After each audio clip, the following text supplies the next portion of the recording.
have something for you. Right now, I'm working on several videos. One of them on a kind of a secret game published by Codemasters in. You can't get it from any. You can't get it from any stores. It's an Xbox exclusive outside of PC as far as console. Buy a digital copy of. They didn't really know how to turn it into a game, and in case of Scorn, I think it worked. Question numero uno: what app or website completely changed your life? Tinder. I paid full price for Agony on release day just because I had no idea. No. You must embrace your heritage if you are to survive. We will add your strength and knowledge to ours. You will become like us. I came here only to kill you. Welcome, everyone, to another episode of the Quad Damage Podcast. Joining me, as usual, Midnight Medium. Hello. And Robert. What's up? Damn, I suppose. And, of course, today, our esteemed guest, Mr. Shhkotsky, who also is known by the Primordial Chronicles on YouTube. Hello. Welcome. Once again, I'm talking to you me for like the 100th time. Yeah. Volume 4. The same topic. Yeah, basically. Yeah. That's what I was telling them earlier in when we were talking and stuff earlier today. Because I said, yeah, we've kind of talked a good bit about Prey 2006 and about Prey 2017 and all that. So He was like, you can Why not? lay off the controversy questions for Prey 2017. Yeah. Like, fine. Yeah, I heard you got some opinions on that. I'm pretty sure I even mentioned in that one or in a few other ones, because there was that other Prey game that I stumbled upon. I think I've mentioned it before, but there was that other Prey game that I stumbled upon on, it was like an abandonware site. It was called like Prey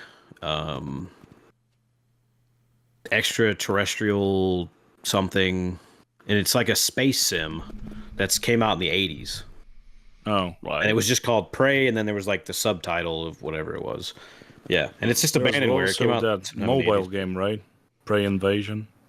Yeah, yeah. Yeah, the iOS game. Yeah. Yeah. Cool. All right.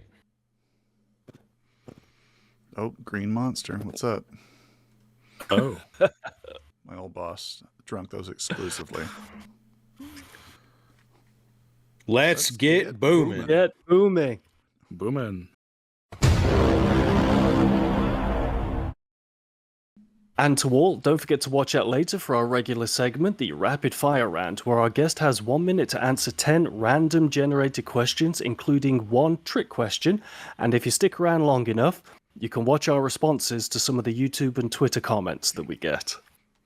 For anyone watching out there right now that may not be aware of who Shhkotsky is or the Primordial Chronicles, Shhkotsky, can you just give us a little bit of a background on yourself and the channel, how it came to be, etc.? Yeah, sure. So I go by Shhkotsky on the interwebs or social media in general, or Mr. Shhkotsky. But my channel is called the Primordial Chronicles. My videos are, well, they are a mix of kind of a review style, essay-ish thingy, a bunch of shorts about basically video games from, any kind of a time frame I choose to cover. I'm very keen on focusing on older games right now because that's kind of the new, hotness, reboot modus operandi of my channel.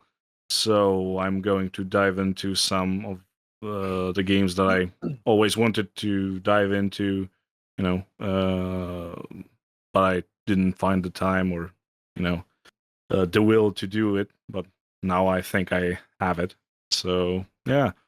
My most recent video was a indie horror showcase thingy essay something. it did good for like the standards of my channel, so I'm happy with that. And right now I'm working on several videos, one of them on a kind of a secret game published by Oh. Codemasters in 2008. I'm in talks with the lead dev on that project, and if I get him on the project and I can do a mini Q&A with him, then that's going to surely enhance the video. So, but because of that, I'm kind of considering switching to a different project. Medium knows that I have a bunch of projects that I really want to get back to, and one of them is Scorn. I think I'm going to make a Remember Me video one day, but and obviously Prey 2006, but that's like, because I really like that game, I'm willing to kind of let it wait until I kind of get into it. I think he's really downplaying that. I really like that game. Yeah. Scorn was one for me where, because it had such a long development phase, I was blue balling for literally years. It looked so incredible. And then when it came out, because, I'm into FPS games and that sort of thing, I was really disappointed that it was essentially a puzzle game. I was expecting and hoping that it was, you go around and you get to shoot a lot of stuff. But of course, it's a lot more brain power There's than a it is lot of shooting power. poor marketing there, because like it was almost marketed more as a shooter. And honestly, and like the early days, it might have been more of a shooter. And then they eventually had to like strip things away and kind of make it less of what it originally was. I mean, because there was trailers that seemed a lot more shooter-ish than what we got in early days. I think in the beginning they kind of aimed for a sort of a Metroidvania thingy with it, because I remember that even back when PewDiePie actually had access to a demo of Scorn back in the day, it was like 10 years ago or something, maybe less. I don't remember. That version looked, it looked very different, and it seemed like it wasn't going to be as linear as what we ended up getting. But from what I learned while kind of doing my very early research on this game right now, is that the current version of Scorn is basically a game that kind of happened into the existence in like 2 years, because they in 2020 I think they got a new funding source. So they basically scraped everything they had. They used the art assets and stuff they had from the previous versions, obviously, but the thing we got in 2022, that was basically a project that they made in like 2 years. So I was gonna say, because when I saw that second trailer, or like whatever more recent trailer to its initial release date, I was like, that's a little different than what I initially saw. I kind of think that it worked out better that way, though, in a way. As this, I mean, I really like this game, so game. it's not that I'm like vitriolic against it and like I'm hating on it, but it's like it's really funny to me that it's this like project that we in the widely understood gaming community, we heard about it for years and years and years, and then like it happened into being in like this very small period of time after like COVID, or maybe during COVID. So it's kind of funny. It kind of reminds me of a different game that I think Medium might be familiar with, Inner Chains, that kind of it released in 2017, I think, or 2018.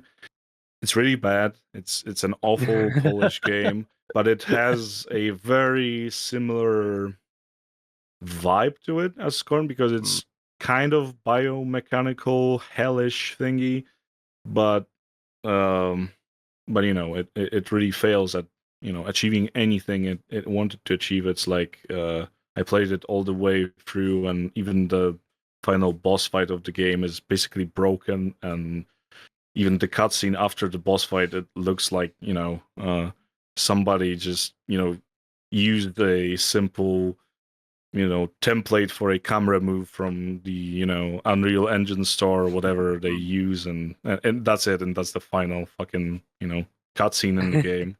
So that was kind of funny.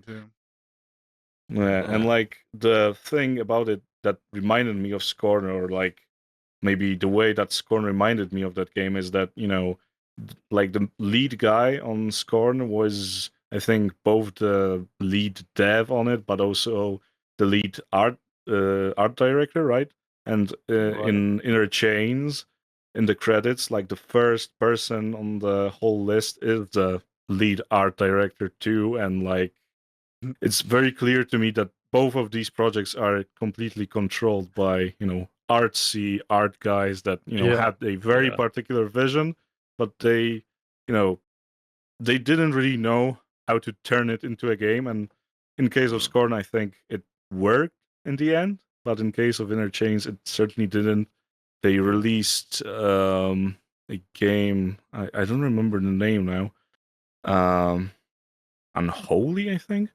Like last year or maybe 2 years ago, I think I spoke to Medium about it, and basically after, I played like 15 minutes of it, but it's very clear to me that it's basically made by the same people that made Inner Chains, but it's kind of twisted into something that is supposed not to kind of look like it, but it's very clear that a lot of the designs in the game are basically, the same. Like it's the same design guy, the same team.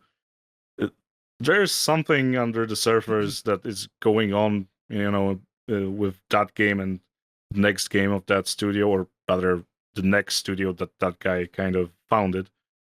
So maybe one day I'll talk about it in a video. Yeah. At least Scorn didn't end up being like Agony or something, though. Oh yeah, Agony is fucking trash. Yeah, I know, but that's also a Polish sequel, game. Huh? Agony yeah. had a follow-up, didn't it? Succubus. Sadly, yeah. They refunded that. That was fucking trash. Yeah. Medium and I spoke several times. I think it was we were talking about Scorn, and we were talking about Agony and Succubus, and then there's another game of a similar ilk of those games, and there's just like these really bad, poorly made, like softcore porn demon games. Like they're just really weird. Are y'all thinking of those? Lust for Darkness, I think, was one of them. Yeah. I really enjoyed Lust for Darkness. They have a bunch of free prologues on there. It's not a game for everyone. Like 5 of them. Aren't they really just sort of like Amnesia, I the did Dark enjoy kind of it. clones, more so than they are like Scorn porn? Or I something? almost finished it, but there was this one scene with like the main lady that kind of got me like, okay, I'm done with this game. It's like, this is fucking stupid. Like it looks nice. It looks nice. It's like well made in many aspects. But, it's very I mean, Agony was very much like an asset flip, like Unreal kind of tech demo looking thing, and it was sort of like an asset flip, and then you leave it flipped, like you leave it upside down, like make it come back. Sidebot, because I played it, they had it. Because originally when it was announced and stuff, I was like, that actually looks interesting, and actually the trailers were like genuinely pretty good. And then the game came out, and all the reviews came out, and then I watched the videos, and I was like, But then I never tried it because I didn't want to pay like $30 to play something that looks like shit on Xbox and was going to hate play it, and I'd gotten a little bit into it. It's so dark and like so hard to see what's going on, and I kept walking across something, kept sliding off into the abyss. I was just like, this game doesn't want to be played. Yeah, so I'm going to oblige it. I got it so much head $1 on Switch, and the head bob was insane.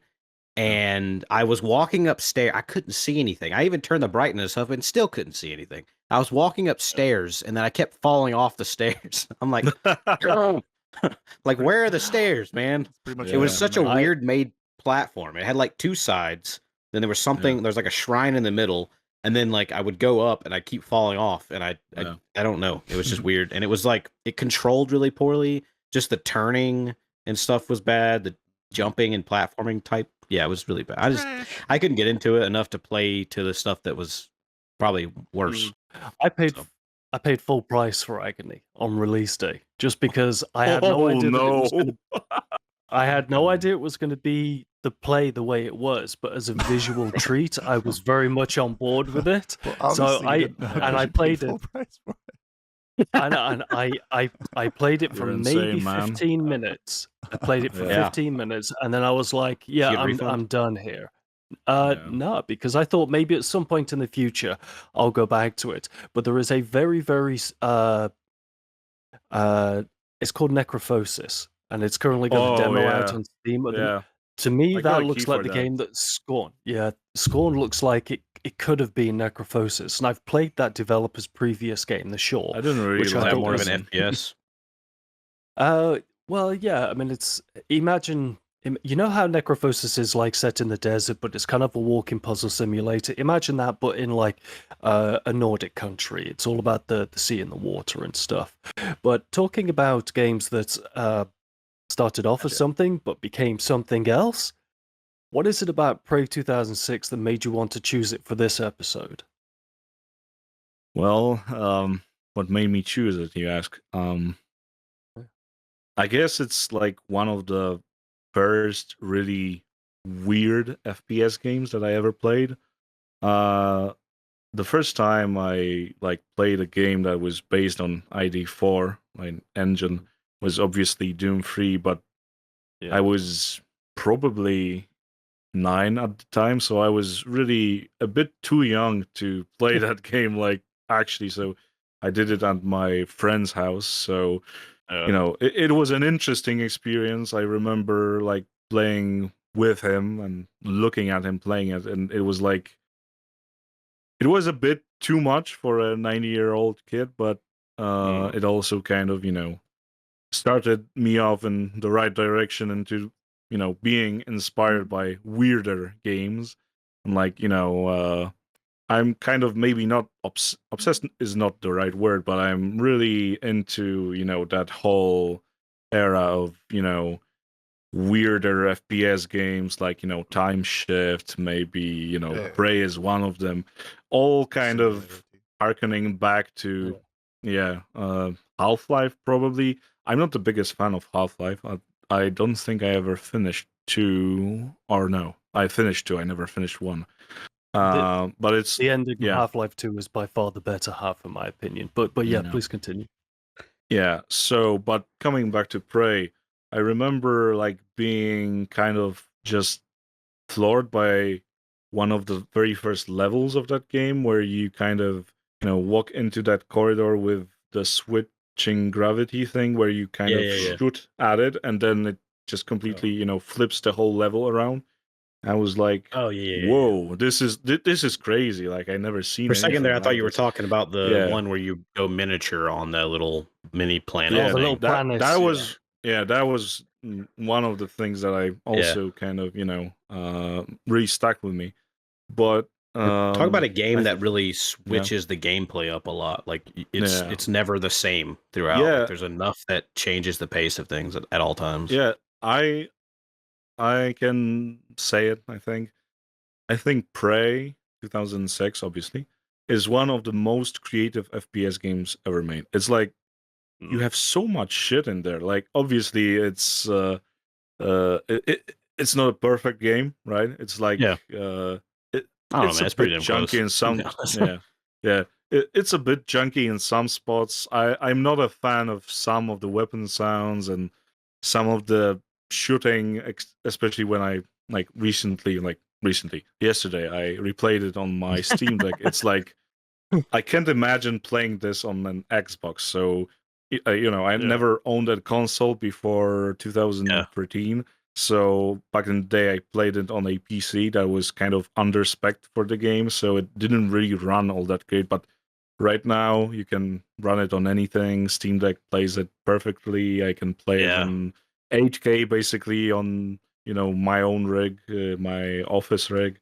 So today you can basically see the game in its whole beautiful. I played it on entirety. Demo, I think they had a free demo on Xbox 360 at some point that I downloaded, and that was the first time I ever played the game.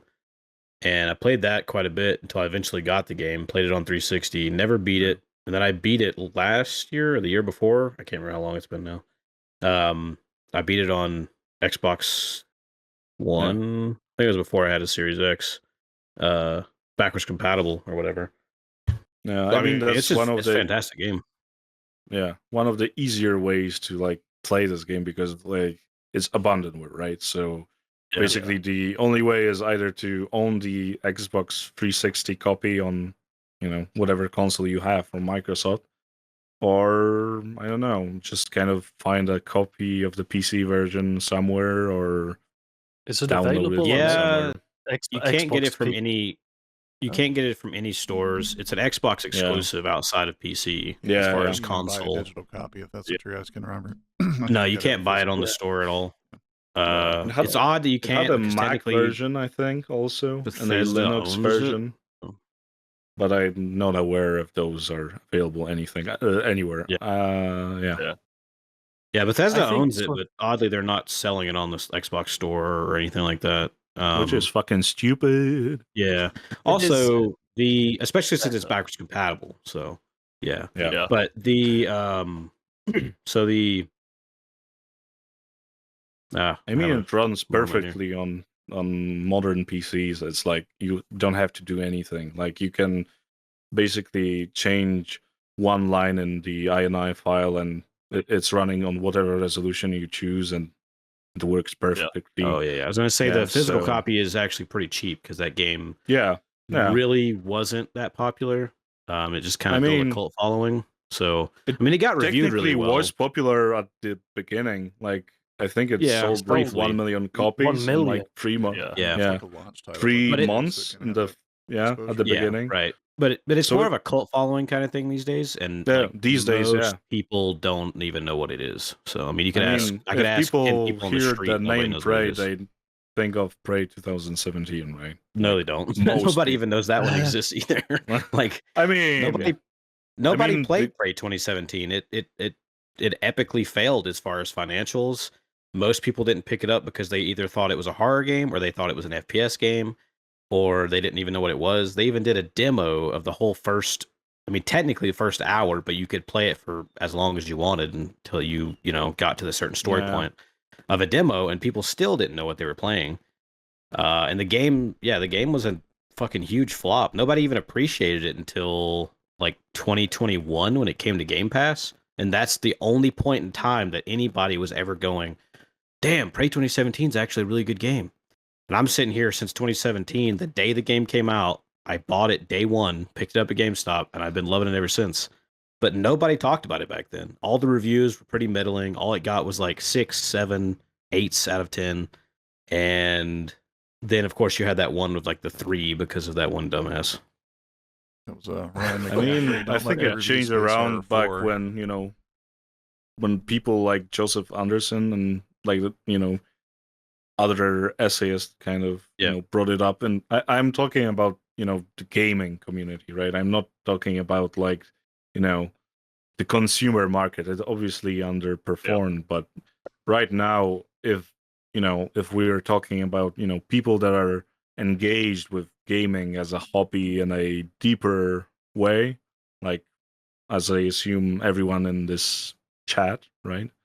Then if they hear the name Prey, then they think about, Prey 2017, and thinking about Prey 2006 demands like, actual effort because it's like, Prey 2017, it was underappreciated. That's a great game. Yeah. But then I'm like, in the room and I'm saying, but remember Prey 2006 or maybe Prey 2? I know.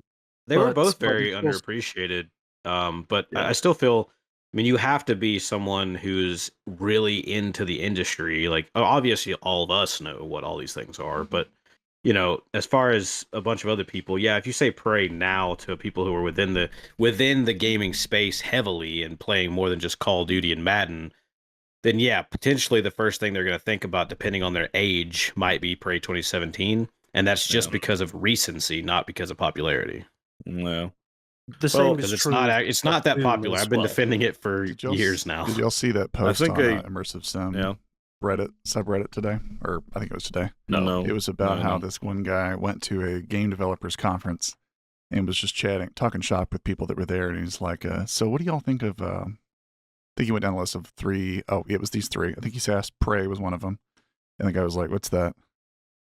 Okay, let me try something maybe you've heard of. What about Deus Ex? The guy was like, "I don't know what that is." And then he goes, "Dishonored? Like, surely you've heard Dishonored." The guy was like, "No." He was like, nobody he talked to at this game developer conference had any idea what those 3 things were. It wasn't even like a guess.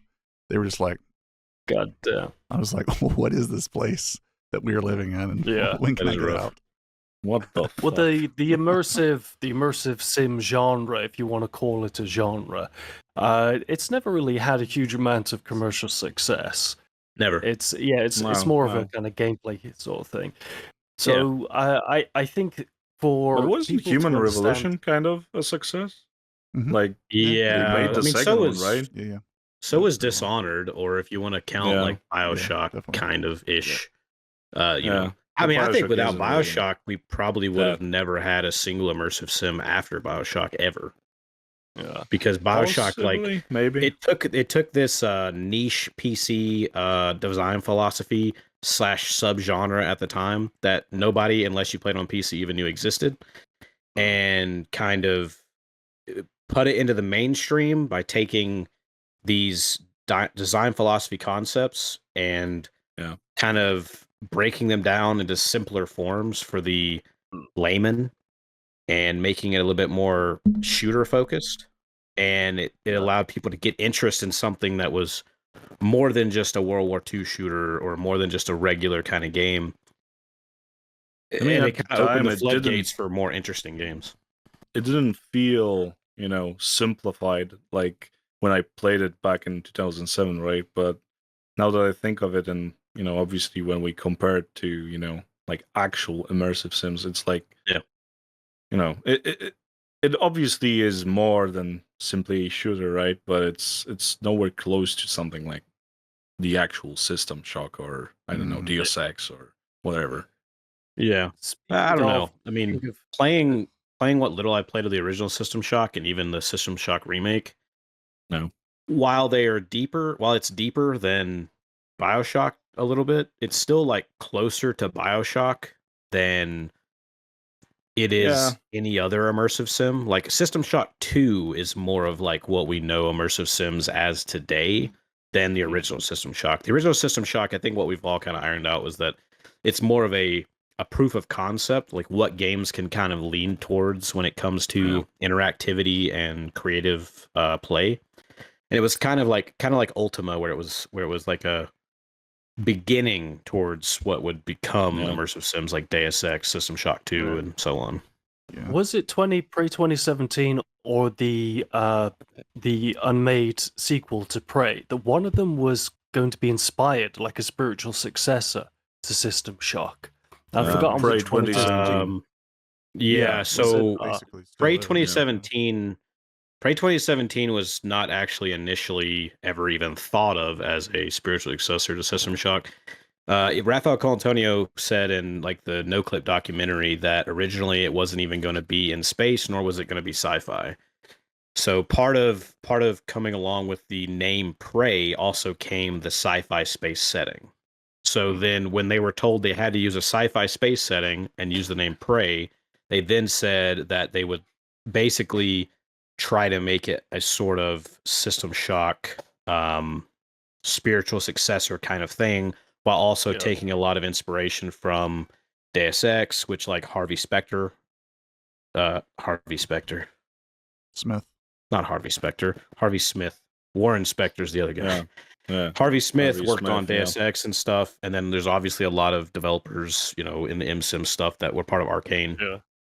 Take some stuff they learned from Dishonored, of course, a lot of System Shock, and even Arx Fatalis' gameplay design to make what Prey became. So yeah, that's a whole. I mean, I would highly recommend that No Clip documentary on specifically Prey, but definitely all of Arcane. Yeah, they made a fantastic one as well. Yeah, I mean, and the initial idea for the name was Typhon, and someone threw around Neuroshock or something like that. But I think I think it was Ricardo Bear who said that Typhon was something that he liked more over Prey. I think it was Ricardo Bear. Well, Raphael has said in the past, of course, that no one there wanted Prey because it had nothing to do with Prey. He felt that it was disrespectful, to Human Head Studios and was it 3D Realms or Scott Miller himself that he mentioned, basically saying that they were appropriating that particular thing, but yet not doing anything in regards to it. Yeah, I can't remember what it is he said in a lot of those interviews, or even when I spoke with him. But yeah, I mean, he himself never ever wanted to use the name Prey. Like he never thought that was a good idea. He even brought it up to Bethesda, who said something like that. After they canceled Prey 2, like the actual Prey 2 made by Human Head. Yeah, I think he said something like that Prey 2 didn't actually meet their quality standards or whatever. Yeah, this was Bethesda saying. But they are going to use Prey in some capacity, quote unquote. So they could and keep then the license. 2 years later, we learn about Prey 2017, right? Yeah. Yeah. So that's because they wanted to keep the license, just and a name and all that. Yeah. Just before we go into the rapid fire round, because we're reaching that time where we want to introduce one of our features in there, Shhkotsky, I do want to ask you, as a fan of the first Prey game back in 2006, how did you feel about the change with the cancelled Prey 2 to a more open world bounty hunter sort of environment? I was excited, but I also remember that initially I was kind of thrown off that they didn't use Tommy Domasi as the main character in it. I was like I started to think that it was basically a reboot in a way, and it kind of was a reboot in a way because it was completely different than Prey 1 or Prey 2006 or whatever we call it here. But I was excited for it. Like later on, when I watched that video by Chris Pratt of, now he's known from the People Make Games channel, but he worked for, I think, Eurogamer. He made that video about canceled, Prey 2 and its ending and that whole plot twist that they planned for the ending. And it was out there, man. I think I talked about it with Deadforge before, and and that kind of revealed that Tommy was back in the game, so that makes me even sadder. Like I really wanted to see that, and I think when I talked to Deadforge back in like the beginning of the year, I said something like, Prey 2, if it would exist, like if it would ever come out, it would be the game that would popularize everything that is basically popular in games now. Like it had everything. It had parkour, it had wall running, it had an open world setting. It looked great to me. Like I think it could have been a great game, but Bethesda thought it sucked. So a lot of those devs probably went on to work for a lot of the studios that would take a lot of those ideas and run with them in different directions. More than likely, So even being dead, it still influenced so many other games. It's definitely one of those not so forgotten, canceled projects. Like I always hear people talk about Prey 2. Oddly enough, like whether it's on Reddit or something like that. It looked amazing. No. It looked amazing, and even though it had very little to do with the original Prey, just as Prey 2017 had very little. When you look at it on its own merits, it's the trailer that they put out with the guy pursuing the other guy, it just looked absolutely sensational. And a game where you could overlook the fact that it had nothing to do with the original on a conceptual level and just enjoy it for what it is. But it looked great. It is time for our new segment here, the Rapid Fire Round.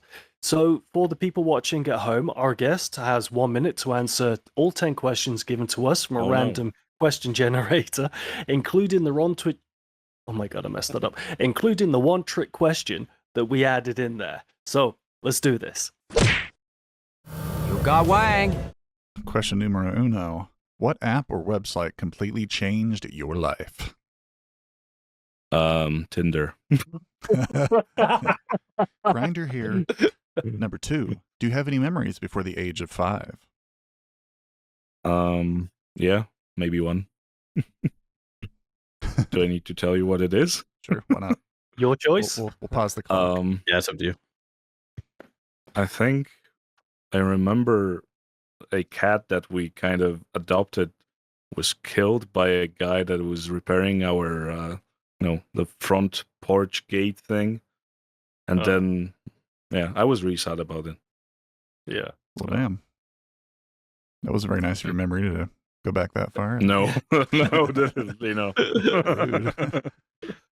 All right. Hitting the clock again like I'm Bobby Fischer. Number 3, what's the next line to cross? What does that mean? The next game to cross off your list, maybe? I need to finally finish Deus Ex 1. Yeah. That game's awesome. Still. I know. Same. Number 4, can you name 5 things you wouldn't do for $1 million? Sleep with Donald Trump might be one. Eat a pineapple without kind of removing the shell. 3, eat a dog. Never. Eat. Why am I talking about food and it's like eating? Yeah. I think he's hungry. Are you hungry? No, I wouldn't jump out of a plane, and I wouldn't. What would I wouldn't do? Finish Prey 2017. I did finish One that day game, you'll get there. and I play it again, but I am not a fan. Fair enough. Okay, I didn't know that. That's cool. All right. In emergency situations, how do you react? quickly. Nice. Alrighty. Why is the Silent Hill 2 remake going to be the best horror remake ever? It's not going to be, but it's probably going to be better than the original, so that's enough for me. Oh. There's two. I stamp it with approval only because that game was a nightmare. If you just gave me the cutscenes, I'd be fine. Everything else can burn. No. If you could choose the way that you became a hero, what would the circumstances be? By eating about. Why am I talking about food? Donald Trump. No. Yeah, by eating Donald Trump. That's fine. That works. There you go. Okay. You definitely have some fans. I can attest that they're only just- fans. just go to Eating Twitter Donald and find a Trump bunch to of become them. a superhero. Yeah. This is an interesting one. What old school skill set do you have? Good question. I basically can chop down a tree. Oh, I think that qualifies. Yeah. The lumberjack life. Yeah. Yeah. Yeah, that one's interesting. Old school or old school? You know what I mean? Like an old school trait or like a old trait from school, Oh, okay. Maybe I don't know. in a bit, but I appreciate where your head's at. A little bit, yeah. All right. What's something interesting about you that few people know? I have crooked knees. What? Yeah, that's an actual fucking medical condition. Yeah. All right. Oh. Is that like knocking knees kind of thing? Mm, Like where they I'm go not- together?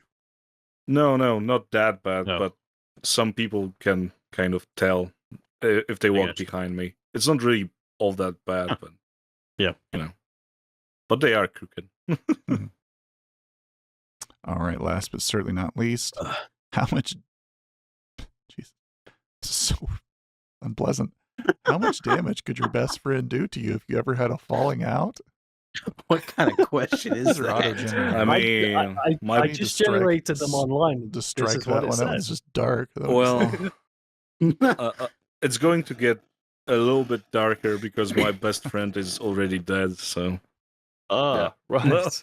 yeah, so that's enough damage for me. Well, guys, that's all the time we got for today. Thanks for watching the Quad Gamers podcast. We'll see you next week. You can find us on the internet. Oh god. That was funny. Excellent. Oh, well, appreciate you doing that round with us. It's always one of the most entertaining things that we do My with pleasure. our guests here. Because you never know what people are going to say, of course. So you always do get a chuckle and you get some insight into who you are as a person rather than just kind of the exposure that people get just by watching your videos. So I did want to ask about your channel. So I can see you've got everything on your channel from Condemned to Resident Evil to Cyberpunk 2077. What is your process for how you choose a game that you're going to cover? To be honest with you, I don't really have a process. No one does. No, but seriously, we'll post that. It's like, okay. No, I just, like, if an idea comes to me, I just kind of start stressing about it for weeks, months, or in some cases years. And if it stresses me out enough, then I'll pursue it. Yeah. The pursuit. That's kind of a process. Yeah. So you do have a process. Yeah. Yeah. Crazy one. So you like Soma, right? I love Soma. Oh yeah. What do you love so much about Soma? The plot. I don't know what just happened to Medium. Like, I think he just had like an aneurysm or something. And basically, well, except for chase scenes and basically most of the enemy encounters, I love everything about that game. The story, the themes, like the reveals. Like the first time playing through that game must be really magical. I can never go back, but I would really want to. Mm-hmm. Yeah, I can't get out. That's an experience. I played that one. I still haven't played it yet, but I really want to. Time, I think I'm gonna hit Game Pass You or need something, to. or when I was about to just leave, and I was like, let me go ahead and get it in real quick. And I wouldn't say it was like as good as people advertise, but it's certainly really good. Like that walk on the ocean floor. I mean, you're crazy. wrong, but I did not like it as much as I could have. It's the same people that made Amnesia, right? Yeah. It's another fantastic series. But with Soma, I'm ashamed to admit that I do have it, and I've had it for a few years, but I can't get out the first room. So I just keep putting it back down, and I can't figure it out. You mean like in the intro? Once you've, when you go into the machine and then you wake up and everything is all burst to shit all around you. You know that particular room that I know. I remember. I can't get out that room, and there's like a staircase you drop down, and that's it. Yeah, I might have to watch a walkthrough for that if that's the case. Then I always get Frictional Games mixed up with Bloober and also with Cybot. I don't know if you've heard of it. You just heard him on a personal level.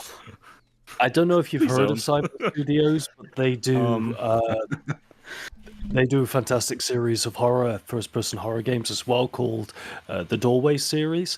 And I played through them, and I heard about them. Never played them. Yeah. Really did enjoy them. Yeah.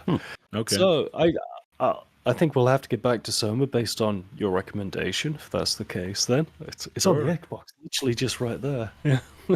Go and play it. Now. He says. Also got one just of the hop out of the podcast, go play it. It's also got one of the best jump scares you will ever see in your life. I think Shhkotsky knows what I'm talking about. I know what you're talking about. Yeah. It's related to what I just mentioned earlier. I won't go any further than that, but it is phenomenal. Oh, right. And it's clever too. It's not really like the Locker and Condemned, which is more of just a fuck you jump scare or whatever. This one's like sitting there playing. Oh, I hated that one. Yeah, that one's pretty obnoxious. But the one in Soma is really good. And I'll talk around. I'm not going to give anything away. But it kind of gives you something you've seen 1,000 times before, guides you to something just based on previous things you've learned about the game, right? And then it just goes like that real quick. And you're just like... I just about had a heart attack. Why don't you like Bloober? Because you reacted then, in a... I mean, no, it's not that I don't like Bloober. Like, I do like the first Layers of Fear game, and I did enjoy The Observer. I never finished Medium. I might one day. I want to. But it's like, I haven't played the Silent Hill 2 remake yet, so I don't know. But from what I have played from Bloober, I don't think I can really compare them to Frictional. Like, I'm not saying Frictional are like gods of game design, because their games are kind of junky at a lot of times, and The Bunker is one of the best examples of that. But Bloober, maybe, graphics wise, art style wise, they might be okay, but plot wise, they never reached the same level that Soma did for me. Yeah, I tried playing Blair Witch. I have. Oh, that. I didn't play that one. I think Medium played it. That's the only one that I've seen from beginning to end. Yeah, because I got it when it came out on Game Pass, and my friend who was living with me at the time, he wanted to play it, so he sat down and played it in one sitting on my Xbox, and I just watched him play it. I think it took him about 6 hours or something. Oh, at least. Yeah. He just literally sat there and played it for like 6 hours. Yeah. I thought it was interesting, and then I went and played it myself, and I still thought it was interesting. I just never did finish it because I'd already seen the ending. I think it's one of their better games. They used to have a metal band, and we used to hang out after rehearsals, and one time we came back to my house and we basically started playing Outlast from beginning to end, and both through the main campaign and Whistleblower in just one single night, and then we ended up ordering pizzas. That was one of the nicest memories I got. Yeah, those are some of the best nights. Just some of the best nights are the ones that you don't plan. You just kind of go along with the flow. Just and several dudes playing a scary game, yeah. You go to a wedding or something, and then 12 hours later, you're on a ship on the way to Norway with a kebab in your hand, and it's like, how did we get here, guys? But let's go with the flow. Actually, funny. I bought the Outlast trilogy or whatever a few years ago when it came out in a box set. Trinity. Mm-hmm. Trinity. Because I actually played Outlast before that. They gave it away on Xbox One. Yeah. And I played it, and I'm someone, I absolutely hate pretty much every game or movie that is just paranormal shit that's just like, boo, ghosts. When I bought the Trinity and I played through them, and then Outlast 1 became one of my favorite horror games of all time because of just how weird it is, it was like the first horror game and one of the few that I've played where you have no power over your assailants outside of running and hiding, and the amount of it's one of the few horror games that genuinely had me on edge because of the fact I couldn't fight back, because I grew up on horror movies and stuff from the age of 3. So I don't really get scared of that kind of stuff. So when I played that, I was genuinely on edge. I'm sitting here playing it in the dark, and then next thing you know, there's a dude breathing in your ear, and you got to take off running, or you're being chased by, Dr. Rick Traeger, one of the most interesting characters in that game. And but then I played Whistleblower, which is even more terrifying than the first game, and then I played 2, which is still good, maybe not quite as good because it goes a bit off the rails and is a bit more all over the place. I'm iffy on the second. I could probably replay the original countless times. Outlast 2 is basically chase simulator most of the time. It's it does do some interesting things that I like though, because I liked the when you had to crawl underneath the houses to run away from people. It was so close a lot of the time, they were almost about to get you, kind of thing. And it's obviously designed that way, but I always enjoyed that more so than the original. It's kind of like how the Tomb Raider reboots, when they do a lot of that underwater stuff where you're sliding through caverns and stuff, and you're about to run out of breath and you're about to die, and they do it just in time, that it's just, you get the suspense. So I think it did that well, or the fact you could lock doors and stuff. There was things they did. It's just overall as a game, I don't think it was as good. And then they got Outlast Trials. I played the beta of that. I hated the beta. The whole full game's out now, and it's it's basically I don't think it's a bad game, but they're going for such a shock factor in it, and there's so much fucked up shit in that it's there's literally a level where you have to basically go and torture a guy from one station to the other, and it's very gnarly, and he screams a lot, and it's like, then, whistleblower, you get your junk cut off, so there is gnarly, that, and they're a gnarly series. So Trials is even worse than that. So I don't know. It kind of is, but the thing that sucks about Trials is the fact that it's such a multiplayer focused thing, in more of a sense of like, we're in an escape room, we got to try to escape, and it's all like just literally created factory settings with just a big bad. It's a game that is asymmetric horror game funding, without a player. The development of the actual Outlast 3. Right. That's basically. I hope so. I hope so, because it's definitely not. Yeah, they are spirit of the series type thing. Like, you need to. Yeah, they said that they are working on an actual like single player focused third game. So the way they advertised it and everything, though, made it seem like it was going to be a regular Outlast game that had a optional cooperative element, and that's what I was expecting going in. It ended up being something very much different. It's more like it ended up being a very Dead by Daylight, but without but more of an escape room kind of weird. Yeah, I mean, when I played the beta and stuff, I just like, this is not for me.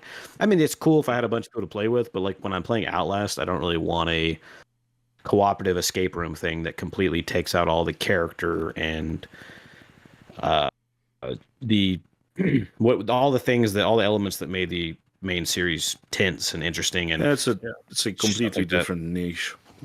Well, after so many games of doing that particular type of approach to a game, I can understand their reasoning for wanting to switch it up. I mean, if you've done several games where the core mechanic of it is that you're basically a helpless protagonist, after doing it for a few times, I can understand it. Amnesia and Penumbra, for example, they stuck with that formula through the whole thing. But with the Outlast until Trials, the bunker. I mean, if Outlast 3 happens, it'll probably be the same kind of thing. I highly doubt they're going to be like, okay, all of a sudden you can actually shoot somebody in the face. I don't see that. Because he just boss at the end.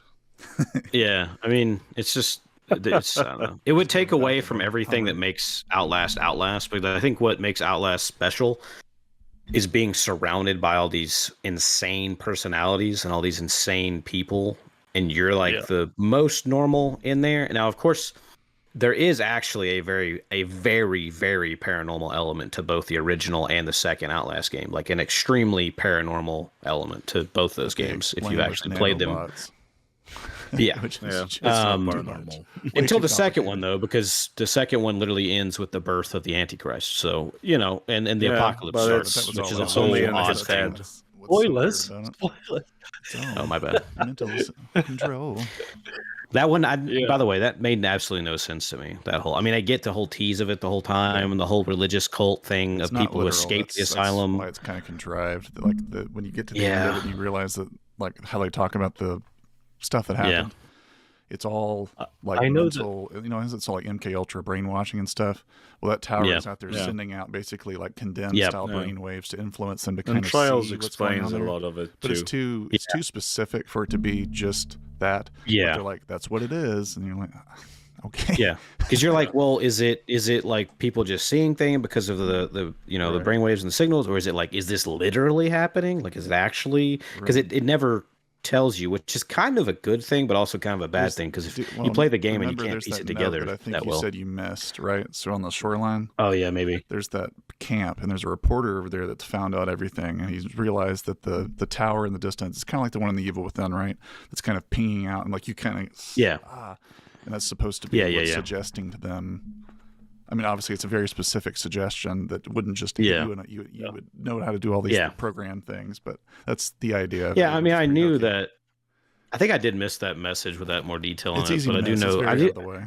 I literally would not have seen it if I had a walkthrough open that just happened, and I just looked ahead and I was like, okay, I guess I'll get that just because I see it here. I was going to put it down. I just happened to see that, and then that turned out to be really important. Yeah, and I tried to read as many of those as I could. I definitely kind of gathered that the tower had some influence because it was such a prominent thing that you could see at all times, and it was always kind of mentioned. But the ending is still pretty Black obscure. Ops 3 campaign, right?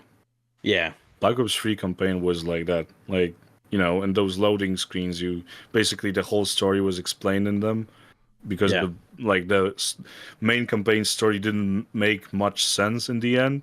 But if you read those loading screen information thingies, then you are actually aware of that it's basically just a guy dying on a operation table. Yeah. Right? So it's an interesting perspective for a really bad campaign. Yeah. What was the campaign I'm talking about? Sorry, I missed the name.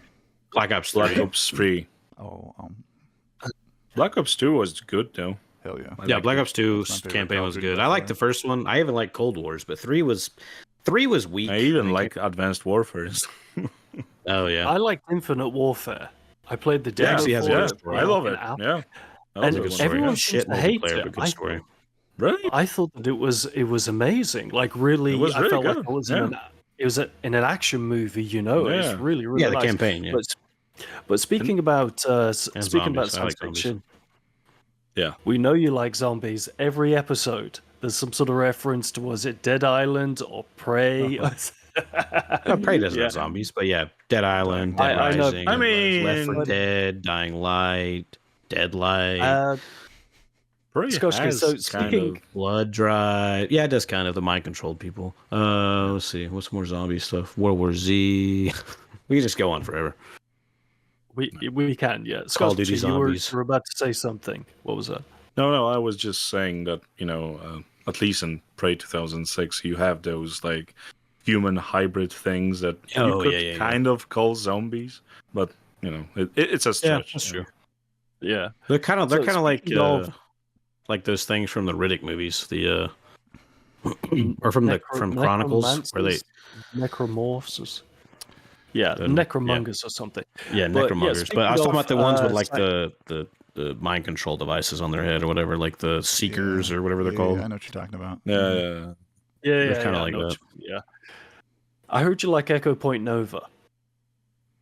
Oh yeah, I've been enjoying it on my Steam Deck. It's not a boomer shooter, right? It's it's the most Gen Z thing you could imagine, but it's really, it's like the fastest FPS game I played in years. It's basically you on a hoverboard jumping between, flying islands and gathering power-ups. It's really cool. Yeah. And it works great on the Steam Deck, so I've been enjoying that. Yeah. Well, Severed Steel was very well received in regards to it. I know it sounds like I just tried inserting. I know it sounds like I just tried inserting Echo Point Nova into the conversation out the blue, but I was trying to link up FPS games and science fiction games because we were talking about Infinite Warfare, and I was going to segue into it. But there's the potential, perhaps. I'm not saying yes, I'm not saying no, that we may have a guest on in the future related to Severed Steel and Echo Point Nova. If you were to have a question for said guest, what would you want to ask them? I mean, I would ask them about Donald Trump. Did they? No. I would ask them how the fuck did they optimize it so well? It really runs really damn great on my Steam Deck, and I did not expect that. Most modern games don't work on that thing. Yeah. Frostpunk 2 it's unplayable. And that's a city builder game. Yeah. I know it's really demanding. You mentioned previously that you've been playing a few boomer shooters, and so what exactly what titles have you been playing? What are your favorites among them? What are you looking forward to? Just give us the lowdown on kind of how you're feeling about what you're playing boomer shooter wise. Boomer shooter wise, well, the most recent examples would be some Doom WODs that I've been kind of exploring. I've been talking about with Medium and other guys on my Discord server. I played, Project Brutality. I played Brutal Doom and, Bloom and stuff like that. I played that WOD that's kind of inspired by Blade Runner, right? And I'm just, kind of searching for things that could interest me. I played Blade of Agony a little bit. So, but when it comes to games, recently I kind of came back to Proteus. I know it's kind of controversial to some people, but Is it? I enjoy it. I mean, in this I thought group. Oh, right. I thought Proteus was yeah. somewhat universally. I think it's one of the best boomer shooters ever made, or one of the best FPS games ever made in recent years. I mean, It's I really top love it. tier for So, me. yeah. Yeah. Why is it I've never even controversial? played it. You are missing out, man. I thought we were friends. I was it's a weird just one. referring to Medium's video. Oh, right. Yeah. Okay, then. Look at Medium sat there like, bruh, weren't me. I don't think I say anything particularly harsh. I mean, Yeah, I never said you know hated it's it. the save system seems to be the biggest criticism I repeatedly hear about. I understand the reason for doing really it. hates that, right? He really does, yes, yeah. Which is, I mean, that's like obviously it, his so. choice. I do agree with him in that once you've died, the last thing you want is to spend 2 or 3 minutes navigating the landscape just to get back to the fight. You know, at least get me back into the fight straight away or something like that. So I do appreciate, you know, where Mayo's come from. He's a repeated previous guest on this show, so I don't want to be kind of, questioning. If you ever no, I'm sorry. get a chance to like get him, ask him some questions. Ask him what he thinks about Prey 2006 and like that whole game's, death revival system. Because like I'm pretty sure he doesn't really like that. If he, he's aware of the game, I'm pretty sure he is. So. Well, I'm sure that I'm going to stick this out as a highlight from our show, and I'm going to tag him in it, and he's going to provide a response to that. Sure. So we'll find out what he says. This actually brings an interesting question to my mind real fast. But so you know how like Prey, when you die and you can come back in the spirit form thing. Yeah. That's quite similar to like the way BioShock kind of has its thing. Is like respawning in the what are they called? Cryospheres or something. Yeah, bathysphere. But then, like, bathysphere. Yeah, bathysphere. Yeah. Except for the bathyspheres are more like you have to reach the checkpoint to use them. Yeah. But then, what I thought was interesting, Prey, it's just like you basically respawn in the same place. Yeah. So, in a way, it's a very noob-friendly game. Yeah. Now, here's an interesting one. The only game I think does that the best is actually System Shock, either original or remake, because you have to reach. You have to actually specifically find the respawn point. You have to activate it, and I think you have to like secure the area that it's in to be able to actually spawn. Some of the respawn points can turn you into a cyborg, right?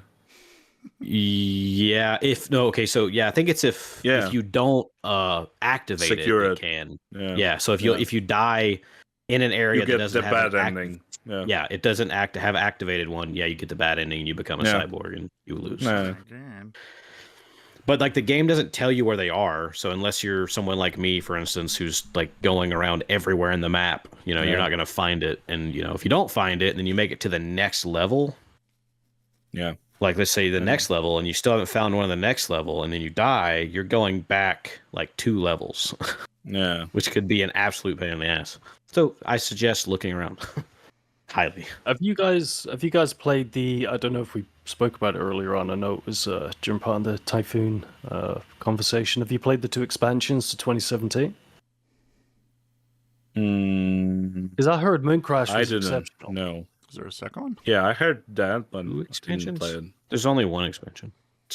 Typhon Hunter thing. That doesn't really count. That was just like a free to play asymmetric multiplayer game mode that nobody plays. Right. I thought there was a VR mode thingy, but there's a VR mode if you have. I think it's only on Steam. Yeah, it's only on Steam. You can do. No, I didn't play VR, which I think is it's an escape room. So I don't know what they were trying to do. I guess trying to get more eyes on it. But the Prey VR was an escape room, and then Typhon Hunter, which I did play with a couple people online, but nobody really plays it. You like 4 people play as mimics and 1 person plays as Morgan, and you can. There's some customization there, but they didn't support it for very long, so it just kind of died, and then they just left it. But the only good piece of content added to Prey 2017 was Moon Crash. Now, I will say this because I have a love-hate relationship with roguelites. It being a roguelite, in my opinion, is the worst thing about it, because the best thing about Prey is being able to explore all these things at your own pace and all that, because it is as well designed and as well packed with information and lore and other things as the main game, except you have to experience it in a roguelite way, which has its advantages as far as the way the story of that expansion is made, but the disadvantage is that you're limited by time, play, difficulty, and other things to experience it and experience everything. And you have to have very specific things in each specific run to get a very specific ending to actually reach the end of the game. And that is why, oddly enough, I have not sat down and like taken the time to beat it. It's actually shorter than all of Prey. But there's a weird thing with me. You don't like Deathloop 2, right? Yeah, that's a complicated thing. But Deathloop isn't even really a roguelite, but it's basically just Dishonored. It's just Dishonored. Like you're playing levels in a predetermined chapter like way. Like you're playing it like chapters, like Dishonored. Yeah. But you're going forward and backwards in time by your choice to gather information to come to a conclusion, like in story stuff. And you gotta find run. Yeah, but at the same time, it's still not like it's not really a run because it's I don't know. It's hard to explain. But arcane games, I think, would be fantastic in VR. Like in Dishonored, potentially porting and or Prey, with the portals and stuff like that. I think they have or that crossing thing. That could be great in VR. Oh yeah, or had like those things that you could like go over buildings with them, like those. Oh yeah. Them. Yeah, I forget the name of them, but yeah. What was it called? That was interesting. I can't remember, but yeah. I was speaking with. Carry on. No, yeah, I was gonna finish that just about the roguelite thing. I haven't finished that because, like, with roguelites, for me, like some of them are like 4 hours long, some of them are 10 hours long. They're like the same length as a normal game because they base it on your like constantly. Hades? Yeah, I have. I love it. Yeah, and I technically, basically, almost beat it once, but technically, you constantly get more powerful as time goes on. You get more powerful as time. You get more powerful as time goes on, and so they account that in for like playtime. But because of the way roguelites are structured, I always go, man, this is just going to be a lot of grinding and over and over and over and over. So then I'm like, I really don't want to play it. I mean, I'm addicted to a roguelite right now. It's called Mad Shot, and I'm having an absolute freaking blast with it. But and I've been pretty close to beating it. It's only technically like 4.5 hours long, but at the same time, I get that I'm starting to get that same feeling of it's like, yeah, I'm getting better, I'm getting more powerful, I'm getting closer to beating it, and that's the whole thing. It's like playing an arcade game in the 80s, except you actually get more powerful at each run. You don't have to just do it all, low level.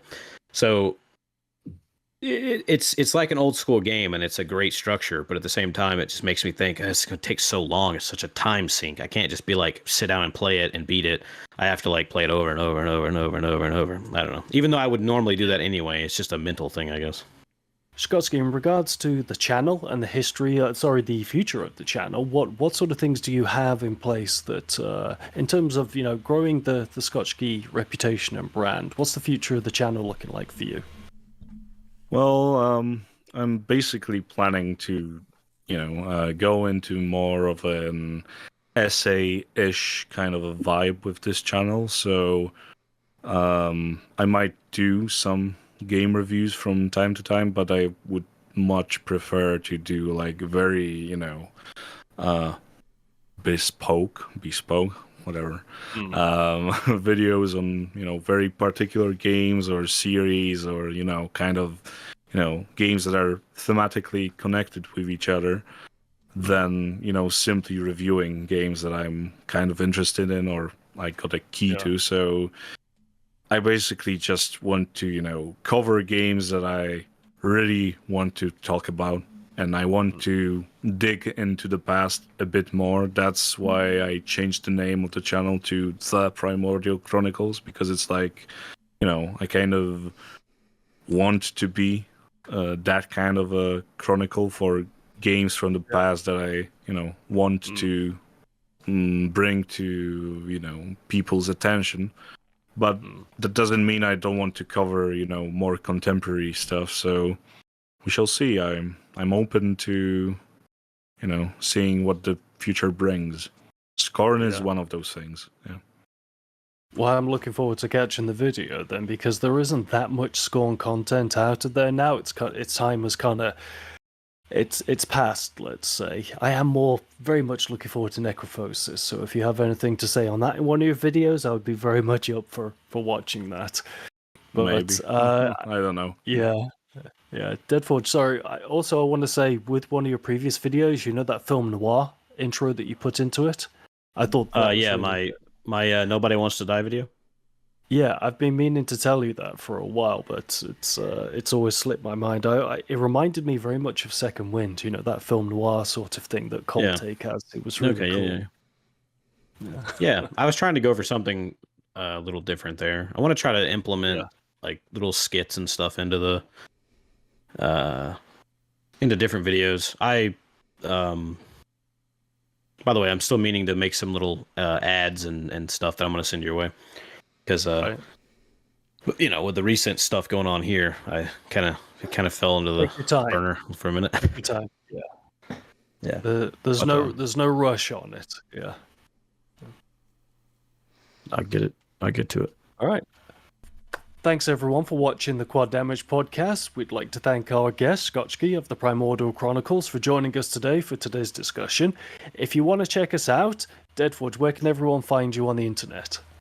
Of course, you can find me at Deadforge on X or Patreon, and I think that's it.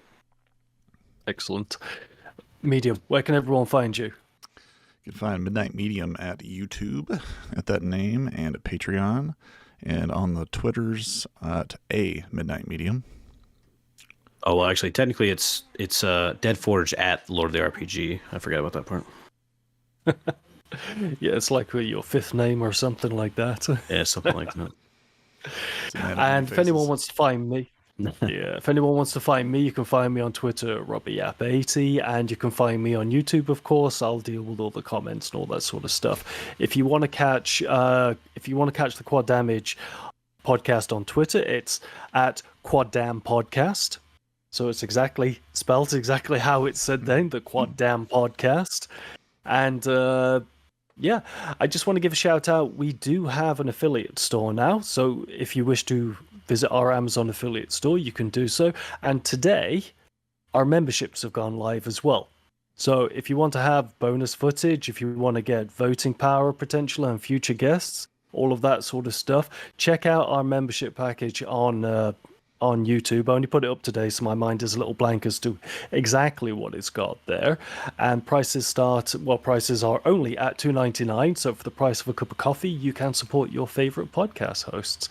Shhkotsky, where can everyone find you? You can find me at the Primordial Chronicles channel on YouTube, and also at Mr.Shhkotsky on Twitter. Yeah, excellent. Nice one. And until then, gentlemen, you know what to do. Yeah? Keep on booming. Damn it, keep on booming. My mic was off. How can you go from preferring OG Doom to Eternal? That sounds insane to me. Eternal is slop. Hey man, it's okay to be wrong. There's no shame in it. Just a shame the story was absolute arse. That's in regards to Fear 3 being the best Fear sequel. I got no answer for that, I haven't played it yet. Was there anything about 5th DLC titled Sheep on the Steam library? Did you ask what happened to Rick Levy character? Who taught you English? Pee Wee Herman? Huh. Okay. Keep what you're doing. Keep doing what you're doing. Please don't give up on this. Have no intention of that, Mr. or Mrs. Niman Makra 3109. Where has to be the best max paying clone? Come on, man. You're not wrong. I like it. Gives the developer and interested players an opportunity to learn and deep dive more in the world and I lost my voice. Seems like a cash grab. I think demos should serve as prologues. Well, it wouldn't be a prologue then, would it? It'd be a demo.